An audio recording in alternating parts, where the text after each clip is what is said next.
Inspiration की अगर बात करें ऑब्वियसली मेरे को मेरे पेरेंट्स से आई है, क्योंकि मैं सेकंड जनरेशन लॉयर हूँ। तो मेरे फादर साहब, ब्रदर सिस्टर और मेरे जो ब्रदर इन लॉ हैं वो सब इसी प्रोफेशन में हैं। पूरा पूरा का पूरा परिवार लॉयर है। जी जी जी, हाँ मैं सेकंड जनरेशन लॉयर, तो काफ़ी मेरे को इंस्पायर होता हूँ अपने जी अभी 2023 में एक जुडिशरी का एग्ज़ाम हुआ था। आफ्टर जब मेरा ये सिलेक्शन हुई प्रोसिक्यूटिंग ऑफिसर के एग्ज़ाम में, उसी के तुरंत बाद जुडिशरी का भी एग्ज़ाम था, उसमें भी मैंने मेंस लिखा हुआ है, अभी उसका रिजल्ट अवेटेड है। कहीं आपने धन्वंतरी लाइब्रेरी का यूज़ तो किया हो? बिल्कुल, धन्वंतरी का काफ़ी रोल रहा जब मैं हॉस्टल में था 2015 से लेके 2020 तक। तो लॉ में हमारे पास सबसे जो बेस्ट प्लेस टू स्टडी था वो था धन्वंतरी। मैं तो नीचे से शुरू कर रहा था लिस्ट को, लेकिन जब मैंने देखा कि मेरा सेकंड रैंक है तो अच्छा लगा काफ़ी।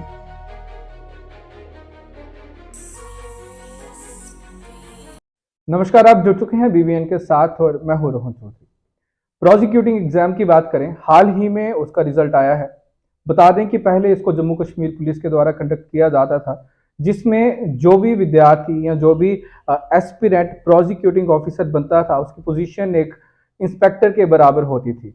After the abrogation of article 370 इस एग्जाम को पीएससी द्वारा कंडक्ट किया जा रहा है। प्रोसिक्यूटिंग ऑफिसर की बात करें, सरल भाषा में बता दें कि सरकारी वकील, जो भी सरकारी वकील बनता है उसकी पोजीशन एक डीएसपी के बराबर होती है। हाल ही में जो प्रोसिक्यूटिंग ऑफिसर का रिजल्ट आया था उसमें जम्मू कश्मीर के कई विद्यार्थी सिलेक्ट हुए हैं। उसमें से हमारे साथ जो बात करने के लिए मौजूद हैं वो भी सिलेक्ट हुए हैं। बता दें कि ये कहीं और से नहीं है, जम्मू कश्मीर के बसोली टाउन के रहने वाले हैं। इन्होंने ना केवल उस एग्जाम को क्लियर किया है बल्कि उस एग्जाम में पूरे जम्मू कश्मीर में सेकंड पोजीशन भी ली है। हमारे साथ बातचीत करने के लिए इस समय मौजूद हैं रामेश्वर ठाकुर जी। रामेश्वर जी, बहुत बहुत शुक्रिया अपना वक्त देने के लिए। रामेश्वर जी, जैसे कि आपने हाल ही में एग्जाम क्लियर किया है, आपका रिजल्ट आया, जिस दिन आपका रिजल्ट आया, जिस दिन आपको पता चला कि आपका ना केवल चयन हुआ है, आपने पूरे जम्मू कश्मीर में सेकंड पोजीशन भी हासिल की है, सबसे पहले मन में क्या थॉट आया? देखिए, मैं अगर बता दूं, जिस दिन मेरा रिजल्ट आया वो 15 सितंबर 2023 की डेट थी। मुझे इसलिए भी याद है क्योंकि उसी दिन मेरा इंटरव्यू था। श्रीनगर से मैं इंटरव्यू दे के आ रहा था वापस। तो मैं काफ़ी नर्वस था क्योंकि इंटरव्यू जितना भी इजी अगर हो भी जाए तब भी बंदा नर्वस रहता है। तो मैं भी काफ़ी नर्वस था, और जैसे हम लिस्ट का वेट कर रहे थे क्योंकि हमें पहले से पता चल गया था कि सेम डे रिजल्ट आने वाला है। तो जैसे मैंने रिजल्ट का अपना देखा तो काफ़ी अच्छा लगा मुझे अपना नाम देख के। मैं तो नीचे से शुरू कर रहा था लिस्ट को, लेकिन जब मैंने देखा कि मेरा सेकंड रैंक है तो अच्छा लगा काफ़ी। इसी से जब मैंने आपको पेरेंट्स को बताया, अपने दोस्तों को बताया, तो काफ़ी अच्छा लगा मुझे ये। रामेश्वर जी, सबसे पहले हम बात करते हैं आपकी एजुकेशन क्वालिफिकेशन की। तो आपकी एजुकेशन क्वालिफिकेशन कहाँ कहाँ से रही है? आपने शुरुआती तौर पे स्कूलिंग कहाँ से की है, उसके बाद आपकी ग्रेजुएशन कहाँ से रही? मेरी स्कूलिंग हुई है या जवाहर नवोदय विद्यालय बसोली से 6 से लेकर 12 तक। उसके बाद मेरी जो BLLB है ग्रेजुएशन, वो मेरी है the law school university of Jammu. वहाँ मैंने 5 साल का जो इंटीग्रेटेड कोर्स होता है BLLB वो किया है। उसके बाद मेरी मास्टर्स हुई है Rajiv Gandhi national law university, जो नेशनल यूनिवर्सिटी होती है लॉ के लिए। वहाँ से मैंने क्रिमिनल में मास्टर्स की है। उसके बाद मैं PhD में एनरोल हुआ जो university of Jammu law department से, और अभी मेरा सेकेंड ईयर उस PhD में चल रहा है। अच्छा, इस समय आप तो किस टॉपिक पे रिसर्च कर रहे हो? मैं डॉरी के रिलेटेड टॉपिक में रिसर्च कर रहा हूँ। दहेज के रिलेटेड? जी जी जी। ठीक है, तो अभी हम बात करते हैं, आपकी सिलेक्शन हो चुकी है, आप जम्मू यूनिवर्सिटी के स्टूडेंट भी हैं, तो ऑब्वियसली कहीं ना कहीं आपने धन्वंतरी लाइब्रेरी का यूज़ तो किया होगा। बिल्कुल, धन्वंतरी का काफ़ी रोल रहा जब मैं हॉस्टल में था 2015 से लेके 2020 तक। तो लॉ में हमारे पास सबसे जो बेस्ट प्लेस टू स्टडी था वो था धन्वंतरी। और धन्वंतरी का ये एक और बेनिफिट ये था कि हमारे टाइम पे 24 आवर्स वो ओपन रहती थी। तो हम काफ़ी उसका बेनिफिट लिया। दोपहर को जाते थे और रात को जब वो ऑलमोस्ट खाली होती थी, हम सुबह के 4-5 बजे तक पढ़ाई करते थे। उसका काफ़ी रोल रहा है। तो आपने इस समय ये जो मुकाम को हासिल किया है, इसके लिए आपकी सबसे ज़्यादा इंस्पिरेशन कौन है? इंस्पिरेशन की अगर बात करें ऑब्वियसली मेरे को मेरे पेरेंट्स से आई है, क्योंकि मैं सेकंड जनरेशन लॉयर हूँ। तो मेरे फादर साहब, ब्रदर सिस्टर और मेरे जो ब्रदर इन लॉ हैं वो सब इसी प्रोफेशन में हैं। पूरा पूरा का पूरा परिवार लॉयर है। जी जी जी, हाँ मैं सेकंड जनरेशन लॉयर, तो काफ़ी मेरे को इंस्पायर होता हूँ अपने जब पेरेंट्स को देखता हूँ इस फील्ड में। तो मेरा मन भी लिटिगेशन में था। तो इस एग्ज़ाम को क्लियर करने के लिए आपकी क्या क्या स्टडी स्ट्रैटेजी रही है? देखिए, अगर मैं अपनी मेहनत की बात करूं तो इस एग्ज़ाम के लिए, पर्टिकुलरली प्रोसिक्यूटिंग ऑफिसर एग्ज़ाम के लिए, मैं 2021 से इसकी तैयारी कर रहा था, क्योंकि हमारी स्टेट में लीगल जो एग्ज़ाम्स हैं वो काफ़ी लिमिटेड होते हैं। जुडिशरी का हो गया, प्रोसिक्यूटिंग ऑफिसर का भी आफ्टर 2013 या 14 के बाद हुआ है। इससे पहले जो एग्ज़ाम होता था वो जैसे आपने बताया नॉन गैजेटेड होता। तो ये 2021 में मैंने इसकी प्रिपरेशन शुरू की। हालांकि मेरा फर्स्ट अटैम्प्ट में मेरा सिर्फ मेंस तक मैं जा पाया, मेंस में से क्लियर नहीं हुआ, कुछ अच्छा, मार्क्स में मतलब रह जब गया। ये फर्स्ट टाइम हुआ था जी जी जी after the abrogation of article 370, जी जी फर्स्ट अटेम्प्ट में आप मेंस तक गए थे जी और जी इस जी समय पूरे जम्मू कश्मीर में सेकंड पोजीशन को हासिल किया है। जी। तो सेकंड अटेम्प्ट में मेरा ये था कि जो मेरे साथ पहले कुछ कमियां रह गई थी, तो मेरा ये था कि अब उनको कमियों को दूर करके मैं इसको अपना नेक्स्ट लेवल तक कब कहाँ ले सकता हूँ, ताकि मेरा 100% जो है अच्छा रिजल्ट आए। तो मैंने जो मेरी कमियां थी, जो मुझे लगा मेरी कमी, और जो मेरे दोस्तों ने मुझे बताया या मेरे पेरेंट्स ने या कहीं और से मुझे लगा, मैंने उन पर वर्क किया और सेकंड अटेम्प्ट में मेरा क्वालिफाई हो गया। और सेकंड अटेम्प्ट में सेकंड पोजीशन मिली जम्मू कश्मीर में। जी जी जी, देखो मेरा काम था मेहनत करना। काफ़ी अच्छा लगता है जब कोई रैंक अचीव होता है, तो सबको अच्छा लगता है, मुझे भी अच्छा लगा। जैसे कहते हैं ना, श्रीमद् भागवत गीता में चैप्टर 2 के श्लोक 47 में कहा गया है, अपना कार्य करो, फल की चिंता मत करो। मेरा भी ये था कि अपनी मेहनत करता रहूंगा, अगर इस बार नहीं सही तो अगली बार सही, लेकिन अपना 100% दूंगा। वही चीज़ मैंने की और मेरे को अपना फल मिल गया, काफ़ी अच्छा लगा मुझे। तो इसके रिलेटेड जैसे कि आप अभी वकील हैं, जी तो जी जुडिशरी के भी काफ़ी एग्जाम्स होते होंगे, जी जी तो क्या अभी आपने अपनी लाइफ में कभी जुडिशरी का एग्जाम दिया है? जी। अभी 2023 में एक जुडिशरी का एग्ज़ाम हुआ था। आफ्टर जब मेरा ये सिलेक्शन हुई प्रोसिक्यूटिंग ऑफिसर के एग्ज़ाम में, उसी के तुरंत बाद जुडिशरी का भी एग्ज़ाम था। उसमें भी मैंने मेंस लिखा हुआ है, अभी उसका रिजल्ट अवेटेड है। तो कब तक आ सकेगा, कोई एनी एस्टिमेशन? अभी सुनने में आ रहा है कि जैसे चेयरमैन साहब आते हैं हमारे पीएससी के, तो हमारा रिजल्ट आ जाएगा। होपफुल हूँ कि अच्छा रिजल्ट आए। तो फ्यूचर गोल क्या है, ये पोजीशन या वो पोजीशन? नहीं देखिए, दोनों की पोजीशन की अपनी अपनी इंपॉर्टेंस है।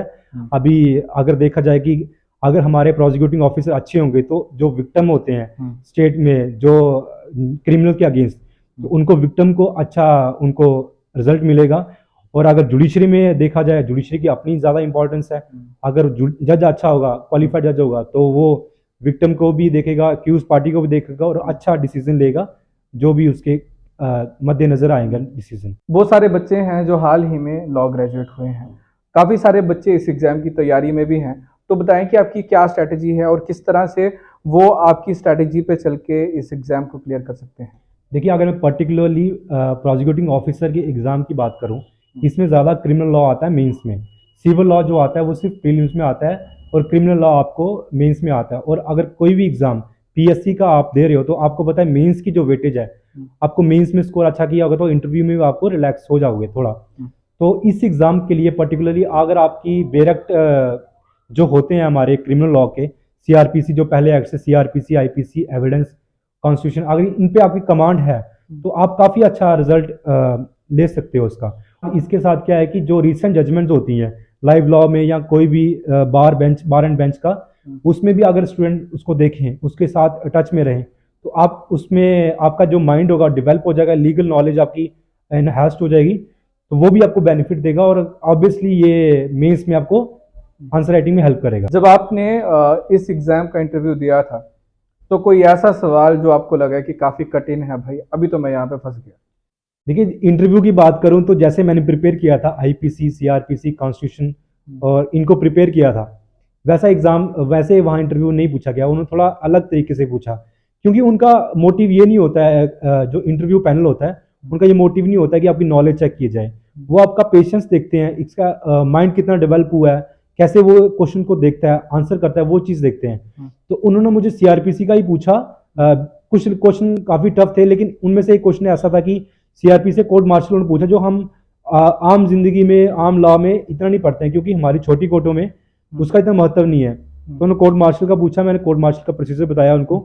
कोर्ट मार्शल का प्रोसीजर जो सीआरपीसी के रिलेटेड है वो बताया मैंने उनको, तो उनको काफ़ी अच्छा लगा कि इसकी जो नॉलेज मतलब आंसर करने का तरीका है, ठीक है। उसके बाद उन्होंने मेरे से रिसेंट जजमेंट्स पूछी कॉन्स्टिट्यूशन के रिलेटेड, वो मैंने बता दी। काफ़ी अच्छा एक्सपीरियंस था, क्योंकि उससे वो हमारी पेशेंस देखते हैं कि क्या इसका माइंड डेवलप कितना हुआ है। रामेश्वर जी, जैसे कि आप बसोली जैसे पहाड़ी इलाके से बिलोंग करते हैं, काफ़ी अच्छा लगता है कि ऐसे इलाकों में से जब यूथ इस लेवल की पोजीशन में पहुंचता है और इस लेवल की अचीवमेंट्स को हासिल भी करता है, तो काफ़ी सारे लोग आपको देख रहे होंगे, काफ़ी सारे लोग आपकी इस इंटरव्यू को देख के इंस्पायर भी होंगे।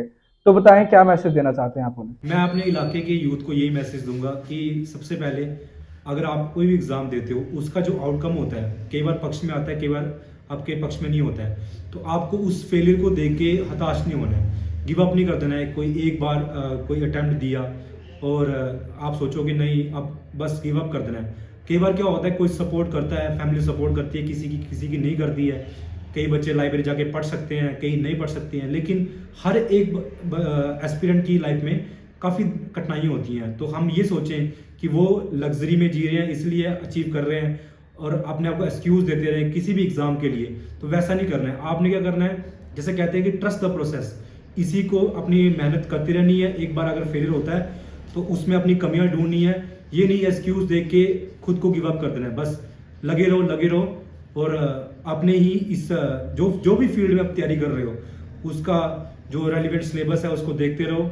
अगर मैं अपनी JNK की बात करूँ, गवर्नमेंट सेक्टर में पिछले जो टाइम से पहले जॉब नहीं आ रही थी, लेकिन अब 2-3 सालों से काफ़ी अपॉर्चुनिटी मिल रही है। इवन जो गेस्टेड पोस्ट है असिस्टेंट प्रोफेसर की होगी या फिर AE की होगी या हमारे ही लॉ डिपार्टमेंट में देख ले, काफ़ी सारी गेस्टेड पोस्ट आ रही हैं। तो जितनी अपॉर्चुनिटी आपको मिलती है JK SSB की या फिर JK PSC की, आप उसमें अपना पार्ट करें और अपने प्रोफेशन के रिलेटेड अगर आपकी है कोई तो उसमें फर्स्ट प्रेफरेंस उसमें दें। क्योंकि अगर आप मान लो जैसे लॉ किया हुआ है और आप लॉ करने के बाद आप सोचते हो कि मैं KS में या फिर JK SSB की तैयारी करूंगा, उससे कहीं बेटर हो सकता है कि आप लीगल प्रोफेशन में जाके अपने जुडिशरी में या फिर पब्लिक प्रोसिक्यूटर या फिर कोई भी रीडर की पोस्ट में अप्लाई करोगे तो वो बेटर रहेगा।